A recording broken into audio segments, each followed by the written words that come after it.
Hey everybody, welcome back to the channel. More Birthright here as we wrap up coverage for the Rjurik. Want to just show a part of this, but one of the special things that you get with each of these expansions is usually something tied uniquely to their culture, whereas like the Brights, they got a whole new character kit with the Guilders.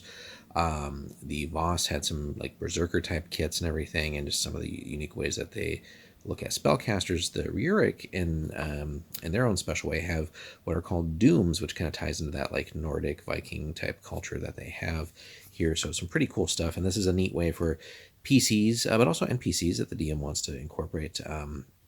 If they don't necessarily have bloodline abilities, they can have these special dooms. Now, you could still have a bloodline and these, but some of these abilities here, some of these dooms don't work with certain existing bloodline abilities. So, because we don't want to add way too much onto any one character, but also some of these would be really just adding way too much power in some cases, or just way too many supernatural abilities that just would be a little bit too much for any one character. And also just so much more to keep track of. So just a quick introduction for you guys today, and I'll show you how to incorporate it, but they're worth looking at some point. We'll give just a quick synopsis of these. So the Rjurik are a mercurial people, prone to extremes of mirth and depression. When they are at their lowest, they are wont to carry on about their special dooms and the irresistible fate that binds them and drags them to their inevitable end. To simulate this unique, if somewhat grim aspect of their culture, and add a truly Rjurik flavor to such characters, the DM may wish to use these following Doom rules and generate those for their PCs. But again, you can use this for NPCs too, and other adversaries. DMs using these rules should keep several things in mind, right? So it's more like a curse, really, than a true doom, because it's not like the character's always like doomed to die or something like that. So in spite of the colorful Rjurik belief in predestination, unavoidable dooms really, would be not so much fun for role-playing, right? It's something that you get to wrestle with here with these dooms and how they affect the character.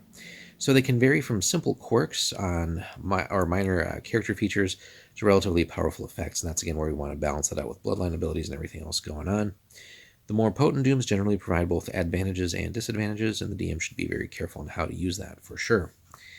And should kind of go without saying, ideally, you only have one doom ever, right? It's not like something that just constantly changes.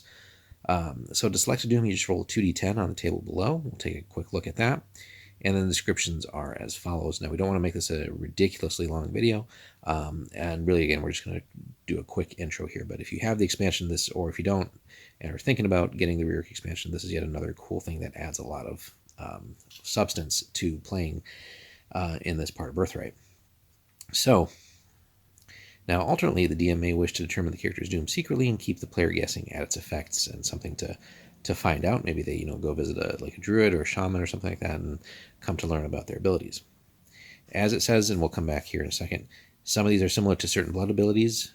Dooms are available to all Rjurik characters, however, rather than only to scions. That's where it's pretty cool, because again, not every PC is always going to have a blooded character, so this lets those without bloodline abilities have something cool and unique to them as well.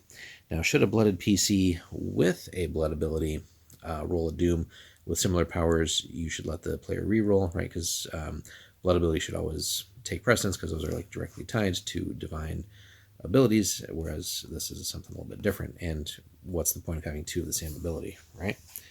So very quickly, so on a 2, you get enemy, which is like, there could be some sort of enemy, whether it's in the distant past, that's tied to like that character's family's history or something like that, or it could be some sort of present rival, but just some sort of enemy out there that has caused wrongs in the past, and really like the character's out for like vengeance, which is another ability here, special vengeance. But just, again, it could be a long dead enemy, but still somehow, so important to the characters and families, like history and bloodline and all that stuff. So, and if it's an active alive enemy, it could be a monster, right? That's just something that they're always worried about encountering, and maybe then also leading into vengeance. Again, special vengeance, similar to just the first one in a certain sense, but here we're looking at actively going out and getting revenge on some special enemy, whether it's a monster, an Anshe, right? Other humans or humanoids, there's plenty of options there. Second sight is sort of like a supernatural sight, right? Pretty easy stuff to understand there. Kind of get the short end of the stick there if you roll a 7 to 12. Extreme luck, right? Should just be a fun, weird way of like manifesting. That's a great one, as it says above. Not necessarily telling the characters that they have this, but just, like in certain situations where it looks like maybe they're about to die or something bad's going to happen to the party, and then some form of extreme luck just keeps on happening. Animal guide's a nice one too. It's not like animal affinity or anything like that. It's just sometimes there's an animal that may appear in the right circumstance. Again, could almost be in a lucky type of situation, but some sort of animal guides. There's different tables for that too, with like different animals that might appear. Battle rage is kind of cool. One of the more powerful ones, similar to like the Voss Berserker, but could be triggered by certain key things here. Now, obviously, it can't be. It's very clear. It says, not to have that be both in some way or shape or form. So it really should be like a Berserker and Battle Rage type of thing going on. Shape changer, as it implies, right? The ability to maybe change into different animal shapes and stuff like that. And then True Fate is another pretty powerful one there, where again, the character is almost like destined to survive all kinds of crazy situations there, and somehow maybe tied into like the gods looking out for the character. So a lot of neat things. Again, we don't want to go into super long detail on these, maybe in another set of videos down the road, but just another unique thing that you can have in your Rjurik campaigns and really add that extra cultural flavor to that. So let us know, guys, if you've incorporated the dooms in your campaigns, or if that's something that you would look at using. Let us know in the comments. Like and subscribe, and we'll see you in the next one. Thanks so much for watching.